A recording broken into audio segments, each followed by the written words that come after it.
Bonjour, très heureuse d'être ici au colloque EDS aujourd'hui et de débuter ce colloque-là qui, en lisant la programmation, semble être vraiment très intéressant. Donc, comme il était mentionné finalement, je vais parler aujourd'hui de la perception de la légalité en droit international économique et le cas plus précisément des taxes carbone à la frontière. Ces taxes-là, j'ai aussi parfois les appeler des ajustements fiscaux à la frontière, mais c'est vraiment le même concept auquel je réfère. C'est juste différents termes qui sont utilisés dans la littérature notamment. Donc, cette présentation-là est basée en fait sur mon projet doctoral et comme l'EDS le proposait finalement, je vais vraiment plus précisément m'attarder à l'arrimage entre la théorie que je mobilise et la méthode, plutôt que là, de présenter les résultats préliminaires de ma recherche. Donc, c'est une recherche qui est interdisciplinaire, étant donné que je fais finalement un doctorat qui allie le droit international et les relations internationales, donc la science politique. Euh, et voilà. Donc, le plan va aller comme suit. Tout d'abord, je vais faire une présentation du contexte et de la problématique. Je vais également vous exposer les objectifs et ma question de recherche. Ensuite, je vais vraiment m'attarder donc à la présentation de mon cadre théorique et finalement la méthode et les techniques utilisées. Donc, avant de parler d'ajustements fiscaux à la frontière, il est important de revenir une étape en avant et cette étape-là, c'est les politiques de prix sur les gaz à effet de serre.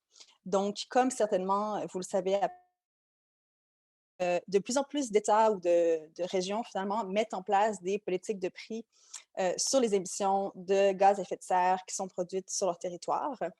Euh, donc, ces initiatives-là prennent différentes formes. Les prix qui sont fixés sur les émissions sont aussi très variables.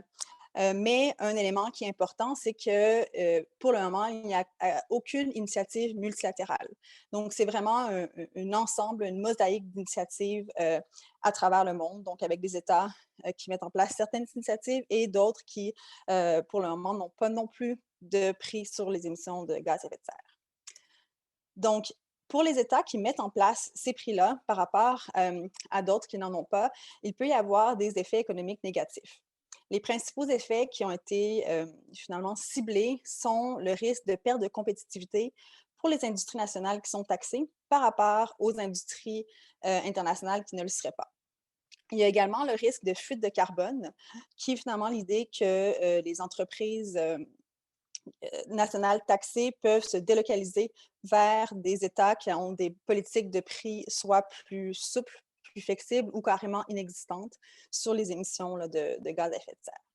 Donc, dans ce contexte-là, finalement, de plus en plus d'économistes, surtout, ont proposé il y a plusieurs années que les mesures de prix nationales sur les gaz à effet de serre soient conjuguées finalement avec une mesure à la frontière, donc ce qu'on appelle les ajustements fiscaux à la frontière pour le carbone. L'objectif de cette mesure-là est vraiment d'égaliser les conditions de concurrence entre les industries nationales qui sont taxées et celles qui ne le sont pas.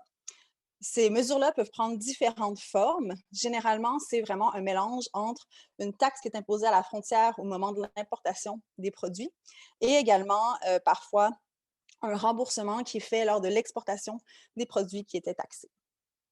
Malgré l'attrait apparent en termes d'économique de cette mesure-là, pour le moment, il n'y a aucun État qui a en place cette mesure-là, malgré, comme donc j'ai dit, qu'il y a beaucoup d'États qui mettent en place au niveau national des politiques de prix sur les gaz à effet de serre. Donc ça, c'est vraiment la base de la problématique de mon projet de recherche doctorale. Donc, à ça, il faut ajouter que depuis environ une quinzaine d'années, ces initiatives-là ont été largement discutées, autant au niveau de la littérature qu'au niveau des politiques. Il y a même eu quelques tentatives infructueuses de mise en place d'ajustements fiscaux à la frontière. Autant dans la littérature qu'au niveau politique, une des limites importantes qui est souvent mentionnée à la mise en place de cette mesure-là, c'est le droit commercial international et plus précisément le droit qui est prévu au sein de l'Organisation mondiale du commerce. Comme peut-être vous le savez, les règles de l'OMC datent de plusieurs années, mais elles ont à peu près pas changé depuis les 25 dernières années. Malgré le fait que ce droit commercial international-là est resté inchangé au cours des 25 dernières années, il y a depuis tout récemment un nouvel engouement politique pour les ajustements fiscaux à la frontière. Notamment, l'Union européenne a annoncé qu'elle comptait aller de l'avant et mettre en place ce type de mesures-là très prochainement. Donc, finalement, comme j'ai mentionné, mon projet de recherche est multidisciplinaire entre le droit et la science politique. Et l'idée est vraiment de comprendre ce qui a changé, étant donné que le droit, lui, est resté inchangé finalement au cours des dernières années. Et donc, ce qui a changé dans la perception de la légalité, étant donné que maintenant, notamment l'Union européenne, dit pouvoir mettre en place une telle mesure de manière conforme aux règles du commerce international. Donc, finalement, plus généralement, l'idée de mon projet de recherche, c'est vraiment de comprendre le rôle des idées et de l'évolution des débats de politique sur le droit international. La question de recherche est de savoir comment la perception de la légalité relativement aux règles de l'Organisation mondiale du commerce a-t-elle évolué concernant les ajustements fiscaux à la frontière au cours des 20 dernières années au sein de l'Union européenne. Donc, le cadre théorique que je mobilise pour ma recherche est issu du droit international. Donc, c'est la théorie interactionnelle du droit international qui a été créée finalement par deux juristes canadiens. Cette théorie-là emprunte largement au constructivisme, qui est une approche en relations internationales. Et elle vise à expliquer finalement comment les normes émergent et façonnent les interactions sociales. Il y a trois principaux éléments finalement qui sont définis dans cette théorie-là, qui permettent d'expliquer finalement pourquoi il y a une certaine légitimité qui entoure ou pas le droit et pourquoi les règles en droit international sont observées. Donc, le premier élément, c'est le fait que les acteurs du droit international ont une compréhension commune des normes. Le deuxième critère est en fait un ensemble de critères qui avait été développé par un autre juriste, Longford, concernant ce qui fait que les règles de droit sont légales. Et le troisième critère est la pratique de la légalité. Donc, c'est cette idée qu'à travers les pratiques et à travers le temps, les acteurs, finalement, consolident, si on veut, la légitimité et l'observance en droit international. Les principaux postulats de cette théorie-là sont le fait que l'évolution des normes n'est pas unidirectionnelle. Donc, ce postulat-là va un peu à l'encontre d'une vision peut-être un peu plus âgée, si on veut, autant en droit international qu'en relations internationales, du fait que les normes émergent des États de manière assez hiérarchique, finalement. Donc, ce sont les États souverains qui créent le droit international et ce sont d'ailleurs juste eux qui peuvent modifier ce droit-là. Un autre postulat de cette théorie-là, c'est le fait que les acteurs non étatiques ont un rôle à jouer dans l'évolution du droit international. Donc, que ce soit les organisations non gouvernementales, les entreprises ou les réseaux informels d'experts gouvernementaux, ces acteurs-là sont des acteurs pertinents dans l'évolution du droit.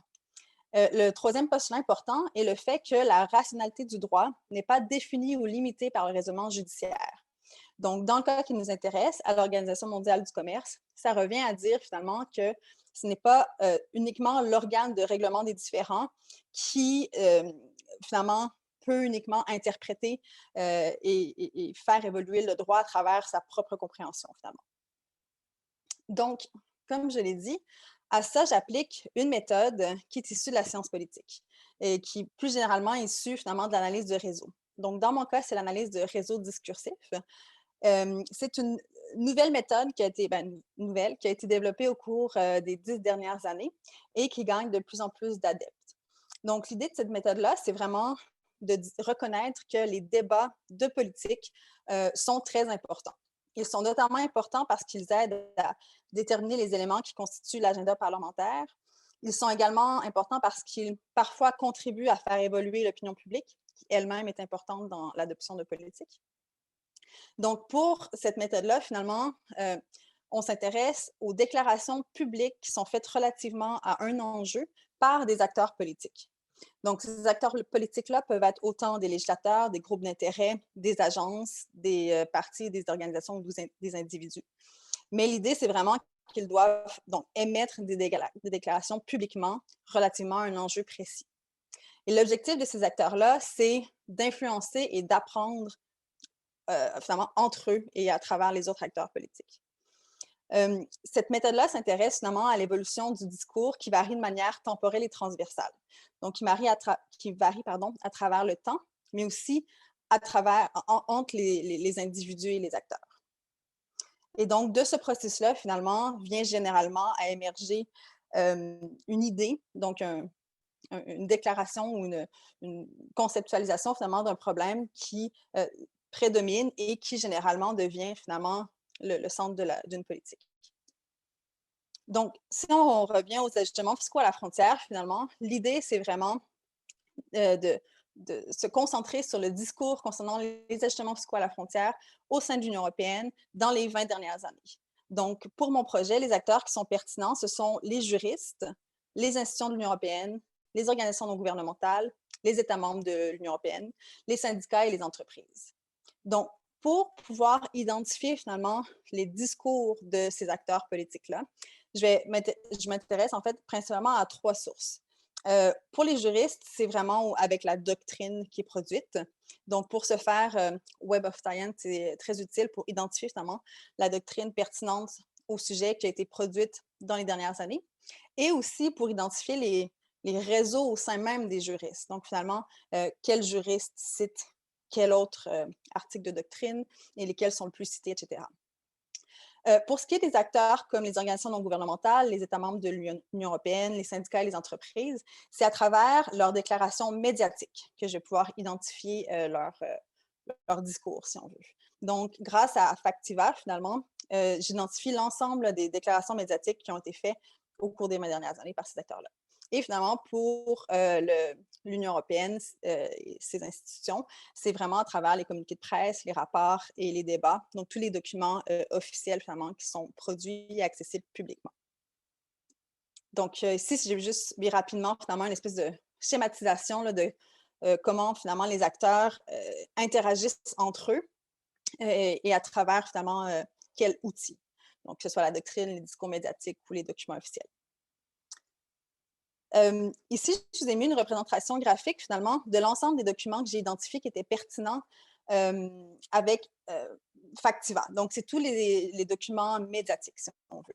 Ce qui est important, c'est que très rapidement, on est capable d'identifier certaines phases dans l'évolution du discours médiatique qui correspondent en Union européenne, finalement, à des moments clés de l'évolution du débat et aussi de la tentative de mise en place d'ajustements fiscaux à la frontière. Donc, en effet, en 2012, l'Union européenne a soumis le secteur de l'aviation internationale à son mécanisme là, de prix sur le carbone au niveau national avant de le retirer en 2014 suite à la pression internationale. Donc, voilà. Donc, maintenant que l'identification des documents a été faite, la méthode dit qu'il faut maintenant coder manuellement l'ensemble des documents et des déclarations en identifiant 4 principaux éléments. Donc, évidemment, les acteurs qui émettent la déclaration. Ensuite, identifier de manière générale si la déclaration apporte son soutien ou son opposition à la mesure en cause. Et également, troisièmement, identifier les concepts, donc les arguments clés qui sont débattus et mis de l'avant par les acteurs. Et finalement, le temps. Donc, une fois ce fait pour l'ensemble des documents identifiés, je vais être en mesure de, finalement, de voir quel argument a perduré dans le temps, quels acteurs ont, entre guillemets, changé d'idée et adopté les arguments d'autres acteurs et quelles coalitions, finalement, s'est créées autour de certains arguments. Donc, en conclusion, ce projet de recherche-là marie une théorie juridique en relations internationales et une méthode en sciences politiques qui ont, à ma connaissance, au meilleur de mes connaissances, jamais été utilisées combinées ensemble. Donc, ce mariage-là me semble intéressant étant donné que cette théorie juridique et cette méthode-là partagent beaucoup de postulats, notamment le fait il y a plusieurs acteurs finalement qui à travers leurs interactions font évoluer le discours et peuvent finalement modifier des politiques et le droit. À travers le fait aussi qu'il n'y a pas une linéarité à travers le temps, mais que c'est vraiment un mélange d'interactions. C'est ça, voilà. Il y a évidemment plusieurs défis qui sont liés à ça, notamment le fait, je pense que quelques juristes aujourd'hui, donc ils vont certainement être très au courant du fait que codé de la doctrine et pas beaucoup de juristes vont faire finalement des analyses extrêmement détaillées et balancées, et donc de simplement identifier une position pour ou contre et parfois un peu complexe. Et aussi le fait que les ajustements fiscaux à la frontière, comme j'ai dit d'entrée de jeu, représentent finalement un concept, mais qui peut prendre plusieurs formes. Donc, encore une fois, c'est challengeant d'identifier des arguments clés pour un concept qui peut être mis en œuvre de manière très différente. Donc, je vous remercie de votre écoute. Je serais très heureuse de prendre vos questions, vos commentaires et même vos suggestions. C'était très captivant de t'entendre, Laurie, pour cette présentation. Puis de voir en fait que ton projet de recherche, il est vraiment en plein cœur du changement. Tu parlais justement, il y a peut-être des juristes qui sont présents dans la salle, j'en fais partie, et donc je suis vraiment heureux de voir que bien les juristes s'adaptent à ces nouveaux enjeux parce que effectivement, la création de la norme de droit, la création de la perception de la norme de droit, eh bien, elle évolue en fonction de ces acteurs, et ça implique que pour les chercheurs, eh bien, de s'adapter à cette nouvelle donne pour vraiment comprendre au mieux la situation et puis pouvoir l'interpréter et pouvoir passer au changement. Donc merci beaucoup pour cette présentation très intéressante qui est vraiment en plein cœur du colloque qui nous anime aujourd'hui. Et comme tu l'as très bien indiqué, eh bien, les membres du public vraiment sont invités. Là, je vous invite à poser vos commentaires, vos réflexions sur ces propos qui sont particulièrement stimulants. On parle de changement, puis en fait, le changement, comme tu l'as montré, c'est aussi le changement des perceptions, puis peut-être par rapport à quelque chose qui est de plus en plus complexe dans notre vie. Et la question de l'environnement, du développement durable, eh bien, elle est de plus en plus complexe. C'est quoi la durabilité finalement? On l'a vu par exemple au niveau de l'Union européenne avec les biocarburants, ben, c'est pas simplement parce que c'est renouvelable que c'est propre. Et ça fait un peu la transition avec l'orateur qui va suivre nos propos. Parce que en fait, Nicolas Onemba Chukwu est doctorant en sciences du bois et de la forêt, et il s'intéresse aussi à la question de la transition énergétique, cette fois-ci plus spécifiquement en République démocratique du Congo, et il s'intéresse à cette question de la bioénergie durable. Alors, qu'est-ce que la bioénergie durable et puis comment on analyse au niveau scientifique cette bioénergie durable? Eh bien, c'est ce que l'on va voir dans quelques instants. Donc, Nicolas, je te passe la parole dès maintenant.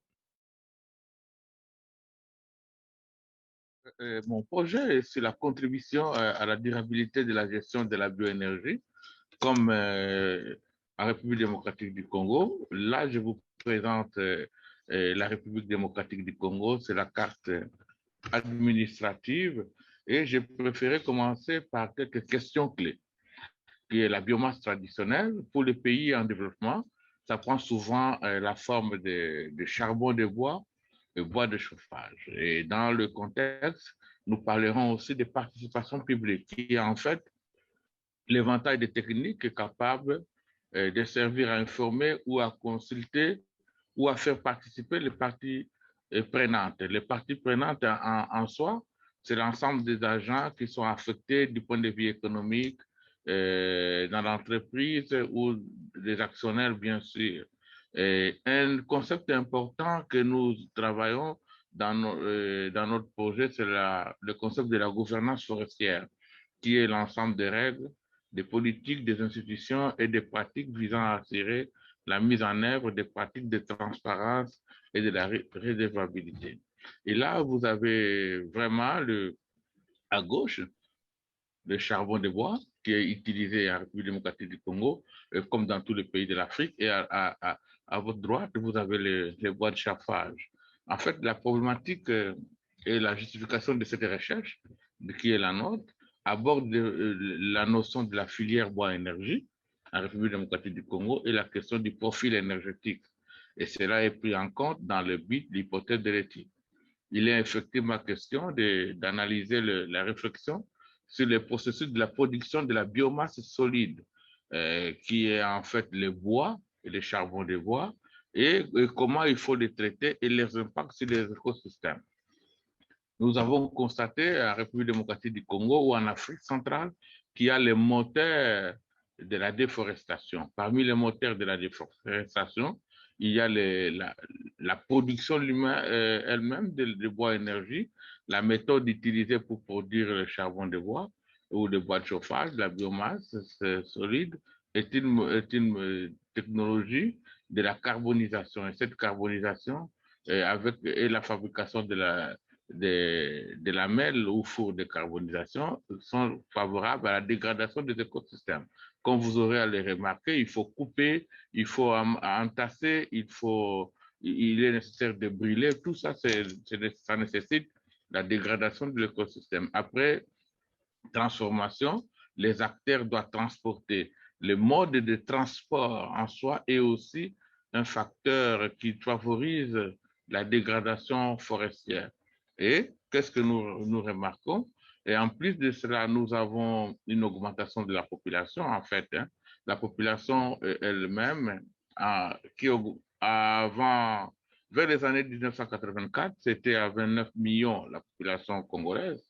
Aujourd'hui, c'est plus de 73 millions d'habitants. Ça, c'est statistique de 2011. Aujourd'hui, ça ne fait qu'augmenter. Et c'est là l'utilisation de l'augmentation de la population est un élément qui favorise la consommation de l'énergie et de la consommation de l'énergie a des impacts sur les écosystèmes forestiers. Et les besoins de la République démocratique du Congo, les besoins socio-économiques deviennent tellement importants. C'est quoi le besoin?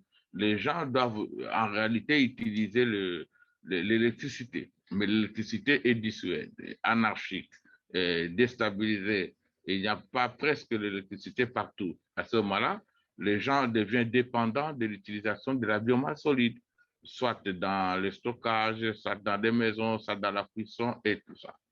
Et un autre problème que nous avons constaté, c'est le cadre institutionnel et réglementaire.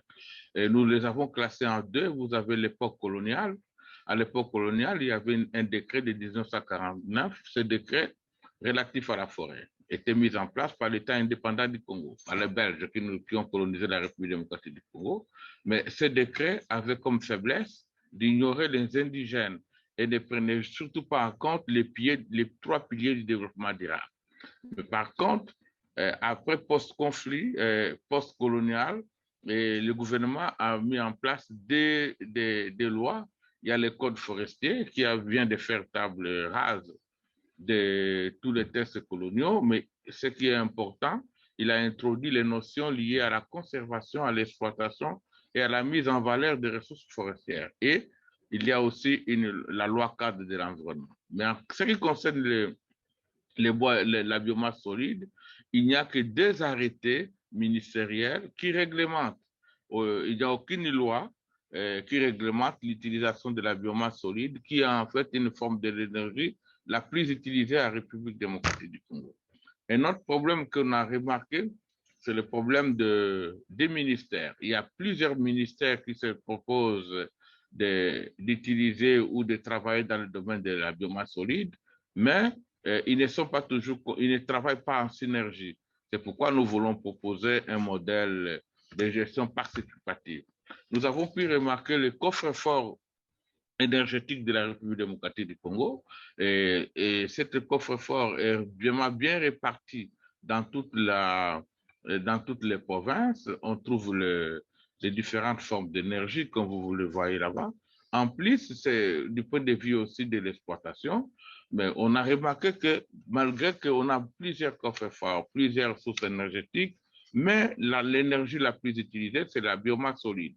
Cette biomasse, elle est négligée. Et quand vous allez le remarquer dans le tableau, il est négligé.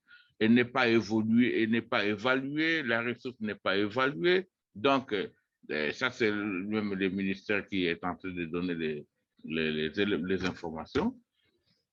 Et nous nous posons une question dans notre recherche. Quels sont les facteurs alors causaux de la durabilité ou de la non-durabilité de la gestion de la biomasse solide en République démocratique du Congo? Et nous nous fixons comme but dans cette recherche d'analyser un cadre légal, le cadre normatif en République démocratique du Congo, afin de citer le pays à utiliser, en fait, de faire la transition énergétique, de quitter d'équité à l'utilisation de bois de chauffe ou charbon de bois, le biomasse solide, à aller vers les énergies alternatives telles que l'énergie solaire ou les énergies hydrauliques. Il est facile de les faire. Donc, l'objectif des recherches, c'est de mettre sur pied un cadre d'analyse des politiques publiques dans un pays du bassin du Congo, la République démocratique du Congo, pour une utilisation durable des forêts et en fait d'utiliser la biomasse issue de cette source. On se fixe trois objectifs. Le premier objectif, c'est de faire le diagnostic des contextes, de la pratique et de la gestion actuelle de la biomasse solide et de son utilisation en vue de ressortir les facteurs qui contribuent à des forces, faiblesses de la pratique. Et deuxième objectif de notre recherche, c'est réaliser pour le pays une analyse des facteurs de gestion actuelle par l'approche des indicateurs de la durabilité de la biomasse solide et ces facteurs qui a été mis en place par la FAO. Et le troisième objectif est celui que nous proposons, comme on travaille d'une façon dispersée, l'objectif est de mettre ensemble une table de concertation en identifiant les aspects réglementaires, organisationnels, institutionnels et surtout de la gouvernance.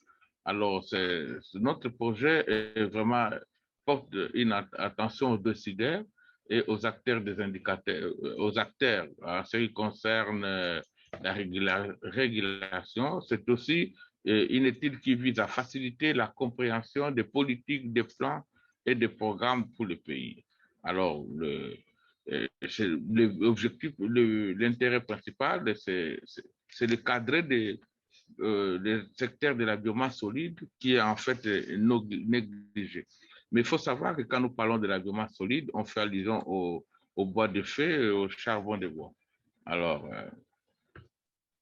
mais la recherche est composée de trois objectifs, comme je vous ai mentionné tout à l'heure, et ces trois objectifs constituent en fait les chapitres de notre recherche. Le premier chapitre vise à réaliser, comme j'avais dit, les diagnostics, et nous utiliserons les approches de forces, faiblesses, opportunités et menaces. Ça nous permet de faire vraiment les diagnostics.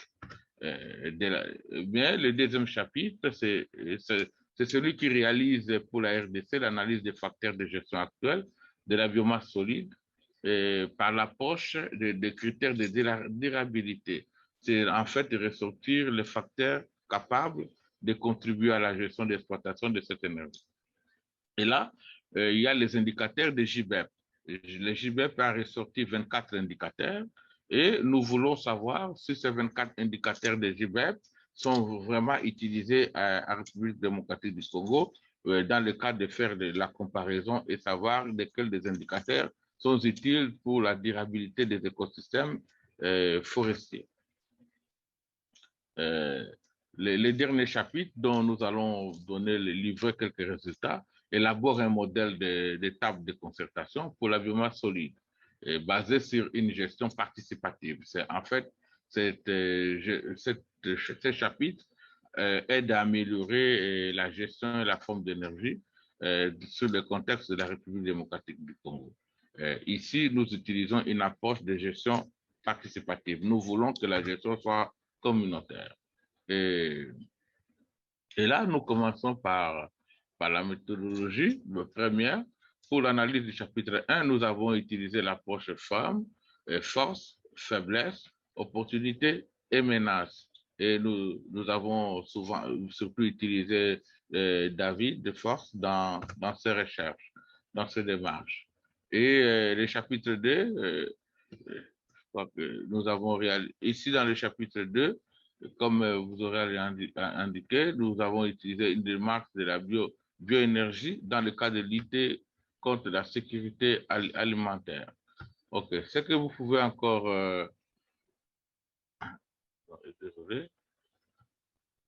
Dans ce chapitre 3, nous voulons utiliser en fait les filières d'approvisionnement et l'analyse, les analyses environnementales et utiliser depuis du point de vue de la ressource et voir les analyses techniques, économiques et les analyses économiques, et dans le but de favoriser une option d'utilisation finale de la biomasse énergie du point de vue des coûts, des besoins, de la disponibilité des bois de chauffage.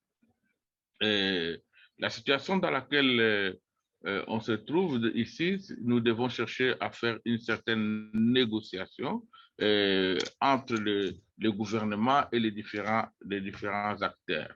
Alors, quels sont les quelques résultats que nous avons trouvés? Parce que nous voulons livrer les résultats du chapitre 3 et j'ai commencé à faire un état des lieux pour ce chapitre.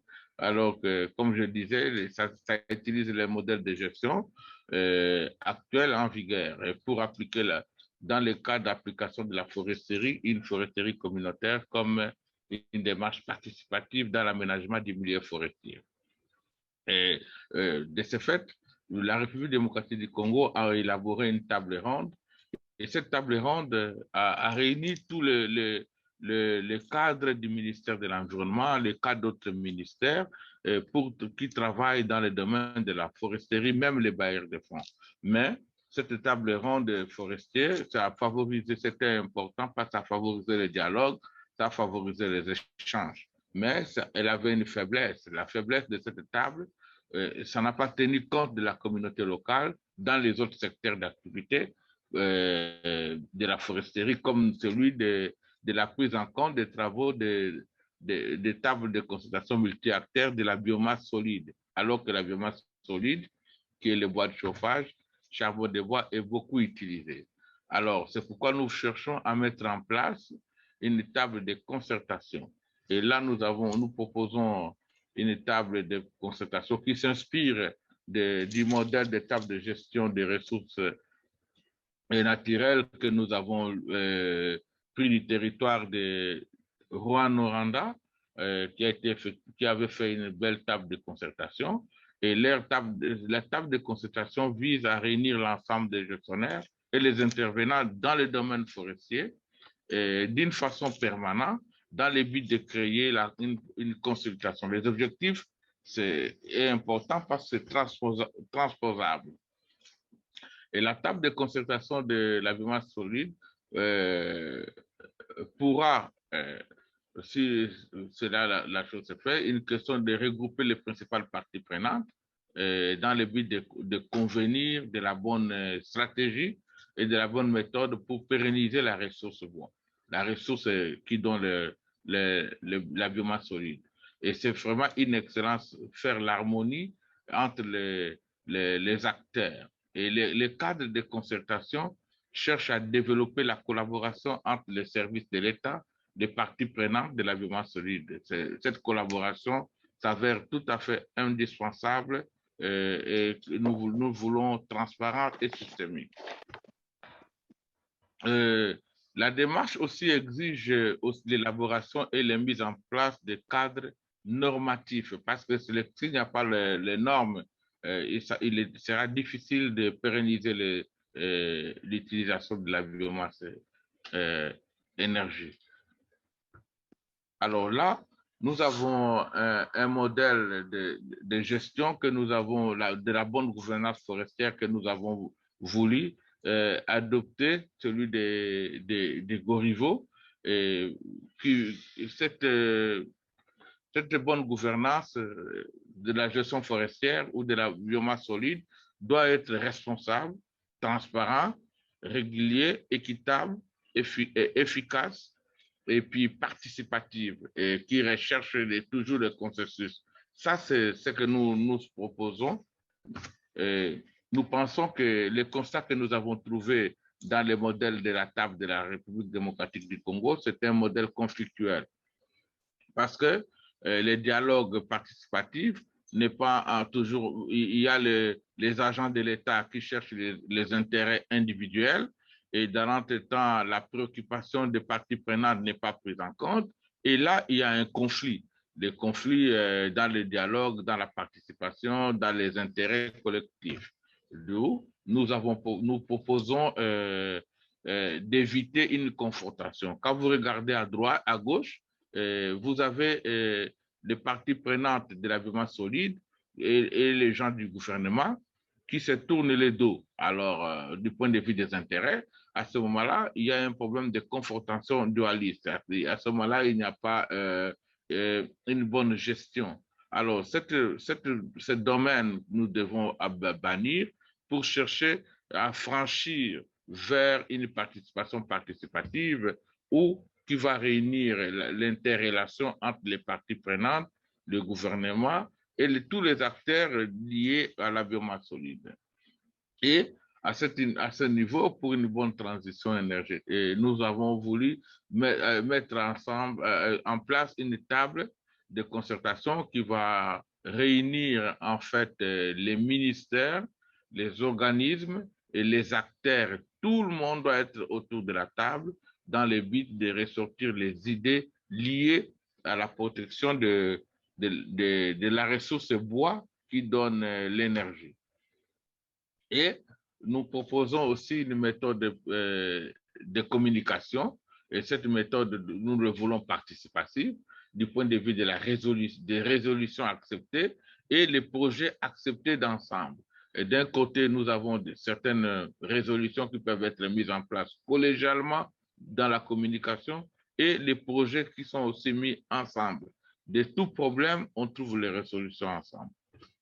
Et en conclusion, nous disons que cette étude vise à faciliter la compréhension de l'impact des politiques, des plans et programmes qui sont élaborés pour le pays, mais aussi de mettre dans le secteur des bois énergie à la République démocratique du Congo et surtout de proposer un modèle de concertation pour de la biomasse énergie utilisant une gestion participative qui vise une stratégie décisionnelle pouvant aider les pays à abandonner la biomasse solide et passer à la biomasse, à l'utilisation moderne, de quitter le mode traditionnel de la biomasse vers une transition énergétique pour utiliser les ressources modernes qui dégradent trop peu les écosystèmes.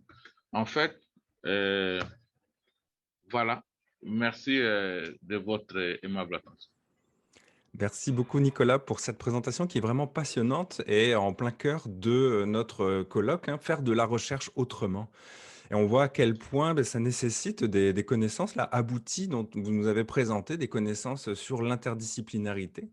Et puis que bien, faire de la recherche autrement, c'est aussi faire des propositions sur comment procéder autrement dans la régulation. Et comme vous l'avez dit, par des méthodes de participation, de communication, puis de faire ça ensemble. Et je pense que ça fait le lien aussi avec les propos que nous disait Laurie il y a quelques instants.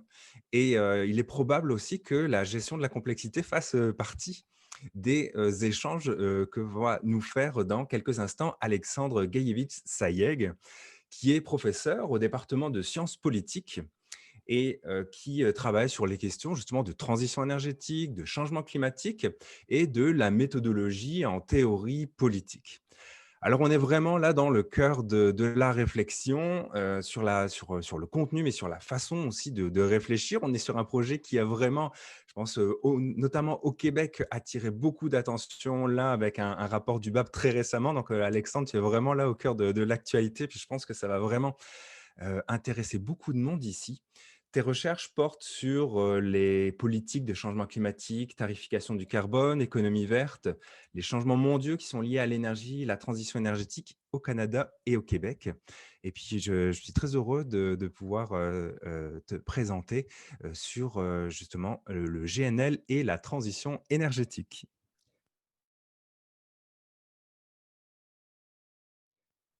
Bonjour tout le monde, merci beaucoup Christophe. En fait, merci beaucoup Laurie et Nicolas pour ces présentations vraiment intéressantes. Très content d'être parmi vous aujourd'hui. Au fait, je vais partager mon écran juste un peu brièvement. Je n'ai j'ai pas des beaux PowerPoint comme je n'avais que trois slides aujourd'hui à présenter. Justement, en fait, je pense que ça fait même partie de ma méthode un peu aujourd'hui, qui est plutôt une analyse argumentative. Alors, je vais vous parler de ça dans quelques instants. Et bien, justement, en fait, c'est ça. La question du gaz naturel liquéfié est vraiment aujourd'hui un sujet assez central pour le Québec. Le BAP, alors comme vous savez peut-être, donc le Bureau d'audience publique sur l'environnement a déposé un rapport sur les projets de GNL Québec. En fait, ça a été rendu public le mercredi passé, en fait, donc juste il y a quelques jours, ça a été rendu public par le gouvernement.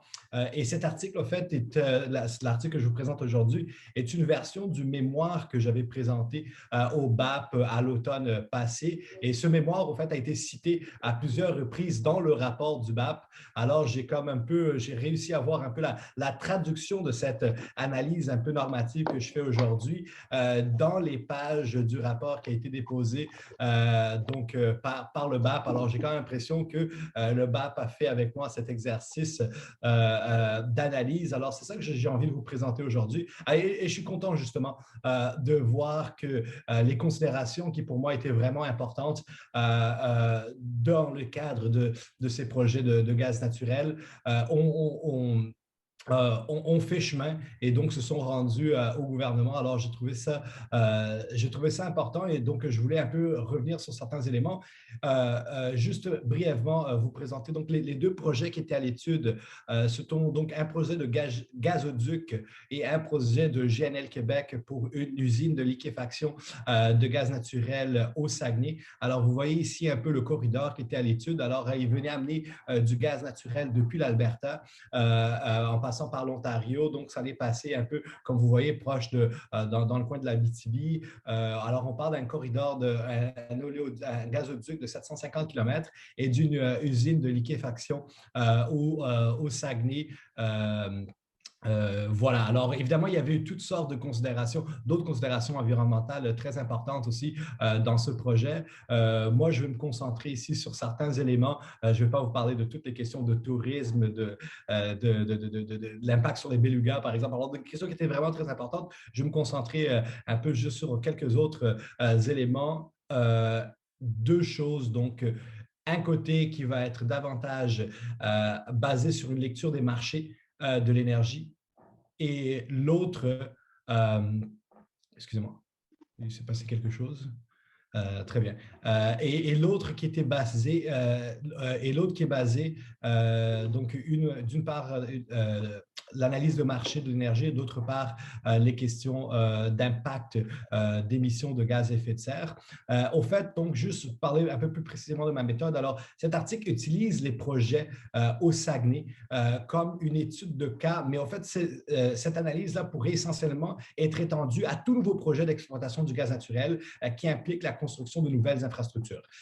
Et cet article, c'est vraiment une analyse de politique qui est de nature normative, basée sur une lecture des marchés de l'énergie dans un contexte de lutte contre les changements climatiques. Alors voilà, alors ma méthode est vraiment dans une qui intègre l'analyse descriptive et l'analyse normative. Alors, c'est-à-dire qu'est-ce que nous dit la situation en ce moment, donc les marchés de l'énergie, et qu'est-ce qu'on doit faire quand le marché de l'énergie et la lutte climatique, et qu'est-ce qu'on doit faire comme société. Alors, c'est un peu ma méthode et c'est vraiment une des choses que j'aime le plus faire, c'est d'intégrer les analyses descriptives et normatives. Et deuxièmement, j'aimerais quand même mettre au clair que cet article vise à répondre à quiconque, comme par exemple le promoteur de ces projets-là, comme par exemple le ministre François Legault, le premier ministre François Legault. Alors, tous ceux qui soutiennent que le gaz naturel est une énergie de transition. Alors, j'aimerais montrer que, en fait, le gaz naturel n'est pas une énergie de transition. Et pour moi, c'est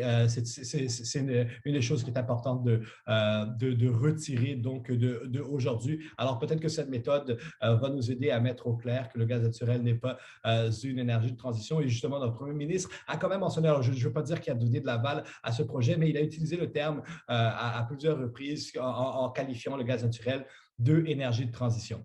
Et d'un autre côté, justement, il y a moi qui regarde, évidemment, je travaille sur la transition énergétique, donc je lis différents journaux et pour moi, c'est impossible de lire le Financial Times, le Wall Street Journal, le Forbes, Bloomberg, The Economist et ne pas sentir qu'il y a cette vague de changement dans le secteur de l'énergie. Il y a l'avènement de la transition énergétique qu'on peut sentir et cet article veut montrer que le gaz naturel ne s'inscrit pas dans la transition énergétique. Alors, on peut distinguer justement deux parties de mon analyse, comme j'ai dit. D'une part, le point de vue économique. Alors, je vais vous dire un peu les raisons économiques qui nous font croire que ce projet ne cadre pas dans la transition énergétique. Alors, d'une part, il y a des risques importants d'exposition économique. Il y a un coût d'opportunité très élevé. Et c'est un mauvais signal au marché qu'on envoie avec des nouveaux projets de gaz naturel et ça crée une forte dépendance au sentier. Et du point de vue climatique, on peut dire que ces deux projets-là et les nouveaux projets de gaz naturel, la plupart du temps, vont constituer un obstacle à l'atteinte des cibles québécoises, canadiennes et mondiales de réduction de gaz à effet de serre et représentent un manque au devoir de leadership du Canada. Donc, deux raisons de ce côté-là. Pardon. Alors, d'abord, donc, qu'est-ce qu'on entend un peu par transition énergétique? Alors, on peut dire de manière large, la transition énergétique, c'est un changement de la composition de l'offre primaire d'énergie. De manière un peu plus précise, on pourrait dire aussi que la transition est aussi caractérisée par la transformation des marchés, des institutions et des infrastructures de l'énergie. Et si on veut un peu faire une intégration un peu plus normative, alors on pourrait dire que la transition énergétique est entendue comme les avenues pour la décarbonisation des secteurs de l'énergie, comme les transports, l'électricité, la production énergétique d'ici 2050. Alors, en fait, l'échéancier devrait donner donc, si on veut intégrer une analyse normative ici, de ce qu'est l'énergie, de ce qu'est la transition énergétique, alors on devrait se baser sur qu'est-ce qu'on va avoir besoin comme réduction de gaz à effet de serre d'ici 2050. Alors voilà, on parle de la cible net zéro, mais juste ici, ce graphique nous indique basé sur les données du GIEC et nous donne un peu le temps que nous avons disponible pour réduire nos émissions. Alors évidemment, pour moi, on ne peut pas parler de transition énergétique sans savoir on transige vers quoi, on transige vers où. Alors évidemment, à mon sens ici, on transige vers la décarbonisation de la société et l'échéancier devrait être donné par les meilleures données scientifiques qu'on a devant nous. Alors voilà, et maintenant, en commençant justement cette analyse de marché, on pourrait dire que le paysage a changé. Alors, je vais commencer par caractériser la transition en termes d'éléments propres au marché de l'énergie. Alors, on pourrait dire qu'il y a une nouvelle réalité devant nous. Alors, d'une part, les investissements dans les compagnies fossiles commencent à décroître et les investissements dans les nouveaux projets d'énergie renouvelables commencent à augmenter. Alors ici, je vous indique juste certaines, et c'est ma dernière belle slide, c'est fini après ça. Voici un peu justement les nouveaux investissements en capacité d'énergie renouvelable, donc entre 2010 et 2019. Et juste pour que vous sachiez, voici les données pour 2018, alors de Bloomberg. L'investissement pour l'énergie renouvelable en 2018 était de l'ordre de 270 milliards comparé à 123 milliards pour les projets d'énergie fossile. Alors, on voit que, par exemple, si on parle donc d'investissement dans de nouveaux projets énergétiques, et ça ne compte pas l'hydro, hein, c'est vraiment c'est l'énergie renouvelable non l'hydro. L'hydro, c'était un autre 45 milliards par année. Voici un peu donc comment, d'un point de vue strictement de nouveaux investissements, on pourrait dire, OK, on voit déjà qu'il y a une transition énergétique. Un autre exemple que je pourrais donner, par exemple, c'est les nouveaux le nombre d'investisseurs institutionnels engagés à réduire leur portion énergie fossile a vraiment beaucoup changé. Alors, on parle de justement, on pourrait voir qu'en 2014, il y avait 180 investisseurs institutionnels engagés à réduire leur portion énergie fossile de leur portfolio. Ça représentait 52 milliards. En 2019, on parle de 1100 investisseurs institutionnels voulant réduire la partie énergie fossile de leur portfolio et représentent maintenant 11 trillions. Quand même une donnée majeure aussi. Ça aussi, ce sont des indications qui me disent dans les marchés d'énergie, il y a un changement, il y a une transition énergétique qui s'opère. Et il y a un élément vraiment important, alors c'est une analyse dans The Economist dernièrement et de Morgan Stanley. Et finalement, j'ai vu qu'il y a eu une répercussion au niveau du BAP notamment, et ils ont fait l'exercice d'aller citer l'Organisation internationale de l'énergie. Alors, juste pour vous dire, The Economist disait récemment que dans l'industrie de l'énergie, c'est que ce n'est pas un manque de demande, en fait, c'est un manque de demande et non pas un manque d'offres qui va faire que la production de charbon, pétrole et gaz va diminuer dans les prochaines années. Alors, ça, c'est quand même majeur. Ce n'est pas un manque d'offres, c'est un manque de demande. Il ne va pas avoir assez de demande pour les produits fossiles. Aux États-Unis, la demande pour le gaz semble s'estomper beaucoup plus rapidement que prévu.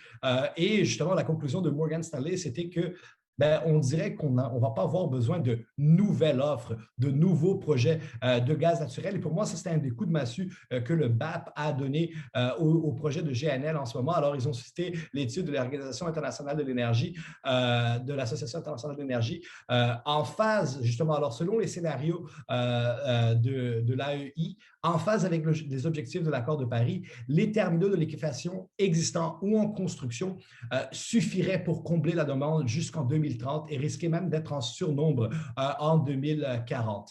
Alors, pour moi, ça, c'est un des arguments majeurs. Alors, on voit vraiment du point de vue des marchés de l'énergie qui risquent de ne pas avoir suffisamment de demande pour les projets qui sont en ce moment, qui sont même pas encore en construction, d'où le pourquoi on pourrait croire que ces projets-là ne cadrent pas dans la transition énergétique. Et juste pour vous dire aussi, là, je pourrais donner énormément de chiffres là-dedans, mais juste pour vous résumer, en fait, les énergies renouvelables sont en train de battre le gaz naturel simplement sur la base du prix dans plusieurs endroits dans le monde, mais notamment en Californie, en Texas, dans les prairies. Alors, les énergies renouvelables sont déjà en train de battre le gaz naturel sur la base du prix. Et voilà donc un peu, je reviens à mon point central.